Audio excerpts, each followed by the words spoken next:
Okay, I don't know about y'all, but I'm big on being able to stand on my own 2 feet as a professional woman. I'm so grateful for the love and support of my partner, for the love and support of my supervisor, for the love and support of my friends in industry. But at the end of the day, I want to stand 10 toes down in my own embodiment and just make sure that I can stand on my own when it comes to my place in my career.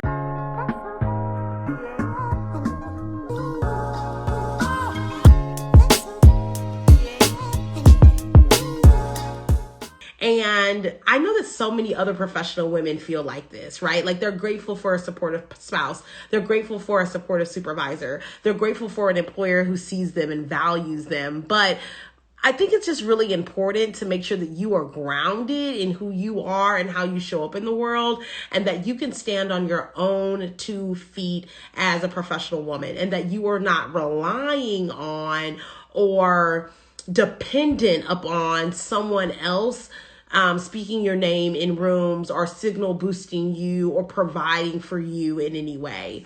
And I want to talk about the importance of standing on your own 2 feet as a professional woman and some of the pitfalls that women fall into, maybe relying a little too much on a partner or a boss or a coworker, and just kind of how to get unstuck from that and really rely on yourself and your God-given talents and skills and expertise to really build a sustainable career.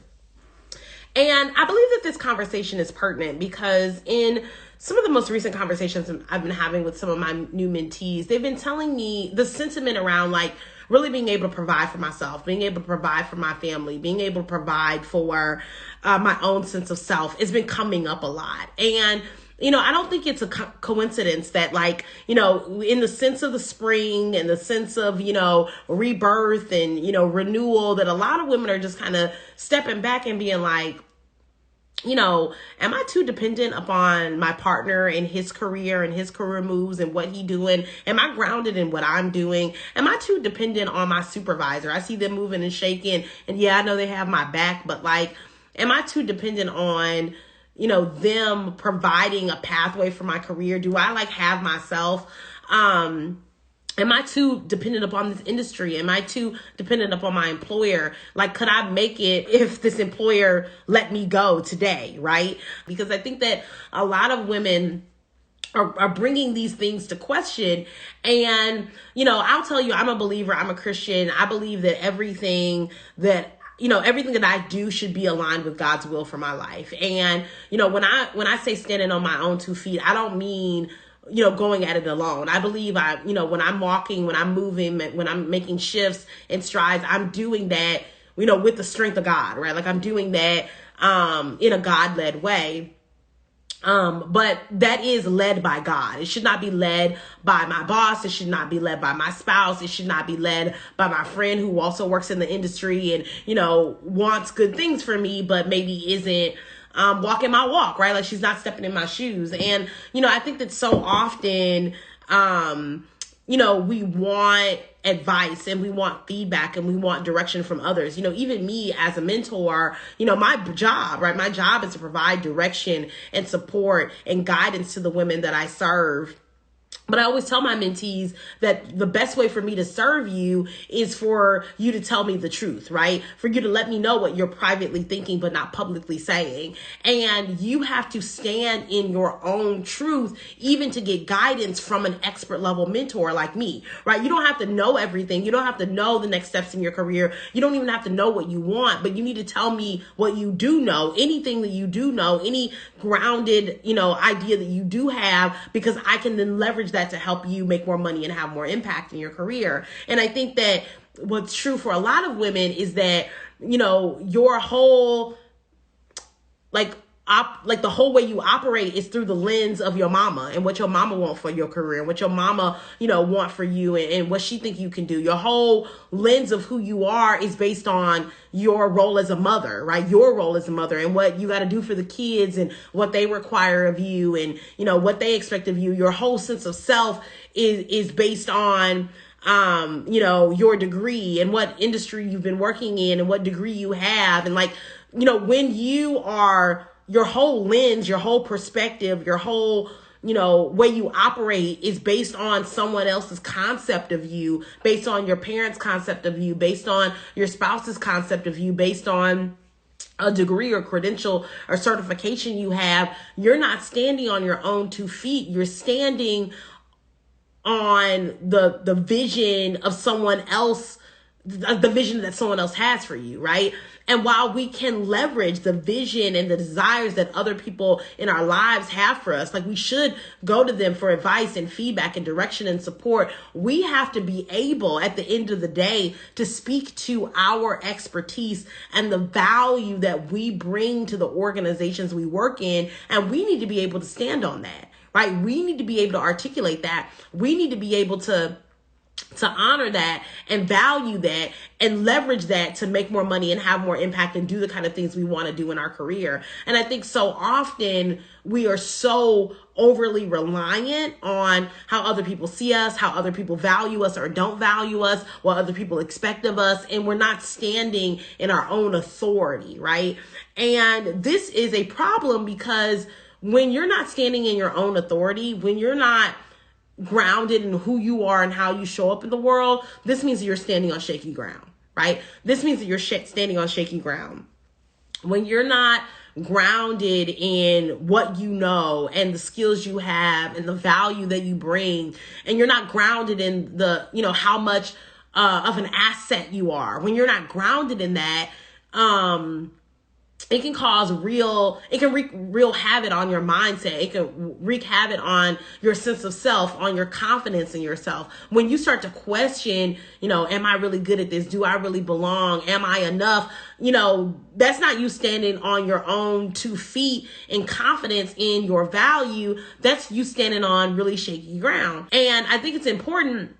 A lot of women come to me and say, Ashley, I just need help with my career confidence. I need help with my career confidence. And one of the things that I often say is that career confidence comes from winning. Career confidence comes from experiencing a win, experiencing success, and honoring and holding on to that success. And because when you are successful, when you have a win, when you're seeing value, then you're more likely to repeat the behavior that got you to the first win. And then you see win after win after win, and that continues to build your career confidence. I think often we want to be confident before we do the work to win, right? We want to be confident before we do the work to win. We want to stand on the grounds of confidence, but confidence comes from winning.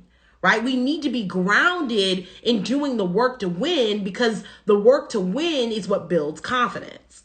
And I think that I just want to invite us to be grounded in who we are, be grounded in how we show up in the world, be grounded in our own value. And when we can stand on our own 2 feet, when we can stand 10 toes down and know that I bring value to every room I'm a part of, I bring value to every team that I'm a part of, I bring value to every project that I join. When we know that, when we can honor that, when we feel grounded in that's when we can drive massive impact in our work, right? And that doesn't just come from a positive affirmation and a, good preach word from me. That comes in your ability to articulate your value at the highest level. And that's what I teach my mentees in mentorship. It's a skill. Right. I was just talking with some mentees last week, and they were like, Ashley, how do you speak so eloquently to your skills? How do you do this work again and again with us? What are you reading? What are you listening to? How do we gain this skill from you? And it's through my curriculum and my programs. This is a skill. This is not just, me being a great orator, right? This is a skill that I've learned and that I've honed over time. And this is skill now that I teach the women that I serve in mentorship. And I think that sometimes when we are trying to stand on the words of other people, we're trying to, stand in somebody else's shoes, we're not able to be 10 toes down in our expertise and the value that we bring. And that is, again, unstable and shaky ground. So, I really just want to invite you, your desire to feel secure in who you are and how you show up in the world, that desire is real. Don't lose that. That desire is real. That desire is valuable. right? That desire to clearly, confidently, and concisely articulate your skill set, your value, that's a good thing, right? Like that desire is a good thing. And the tangible thing that you need to do to shift from like just desiring that to actually having it is learning the skill of skill articulation, learning the skill of how do I speak to my expertise in a way that's actually going to make employers take notice, whether that's my current employer to secure a raise and promotion, or whether that's a new employer to find and secure a new job, or maybe that's to my staff, right, to really build a successful team, or that's to, my boss to learn how to manage up and advocate for myself at work. Right? Like whatever your purpose is, your ability to stand 10 toes down in it will guide you to that purpose. Right. And I think so often is that, instead of being grounded in like who I am and how I show up in the world, we're kind of seeking and chasing additional degree, additional credential, additional certification, more years of experience, because we don't feel like what we have is enough. But I'm here to tell you, girl, that the skills, the knowledge, the talent, the expertise, the degrees, the credentials, the certifications, the years of experience that you already have are absolutely enough. I was listening to this sermon, just a snippet of the sermon from T.D. Jakes recently, and he was saying that God does not build tables and chairs, right? God does not build tables and chairs. God creates trees. God allows for trees to be a thing, right? There are trees in the forest. There are baby trees maybe in your front lawn. There's trees in your backyard. There's trees at the park. There's trees everywhere. And what God does is God gives humans the creativity and the agility and the mindset to create tables and chairs from trees. And oftentimes, and again, this is from a snippet from a sermon that I heard from T.D. Jakes. He was saying that oftentimes we're waiting on God to create a table and a chair. We're like, God, where's the table? God, where's the chair? God, create a bench for me. And God is like, I created trees. I've done my part. Your job is to take what you already have, the tree that's outside, the tree that you can see, the tree that's available to you. It is your job to create the table. It's your job to create the chair. It's your job to create the bench. Right? You have to stand on your own merit, right? Your job is not to create a tree, right? That's God's job. God creates the tree, but your job is to create the table and the chair, right? But if you're so stuck on, well, I don't see no tables and chairs, so I can't have a seat at the table because it ain't no table and it ain't no chair. Your job is to create the table and the chair. God created the tree, right? But if you're unsure of what your role is, if you're unsure of what your value is, if you're not able to stand confidently in who you are and how you show up in the world, you'll be busy worrying about if you should be creating trees, not recognizing that your responsibility is to create the table and the chair.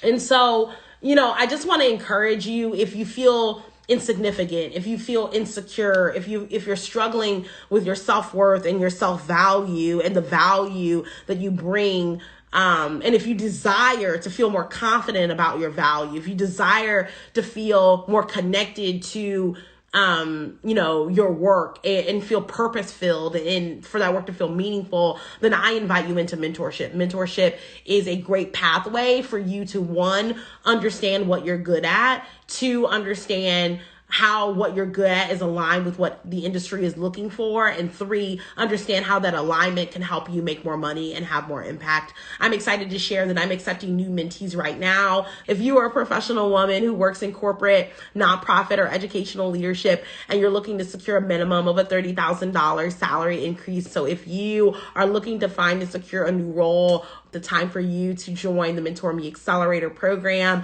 would be right now. Now is the time. So I definitely want you to get your application in. Let's schedule a call. Let's talk about where you are in your career right now, maybe how unstable you feel in your ability to stand on your own 2 feet, and what you need to do to be able to feel confident, to get some wins so that you can feel confident in advancing your career. Again, you can find that website and the application to join my programs right on my website at mentor-me.org. That's MENTOR-ME.org. tor-me.org.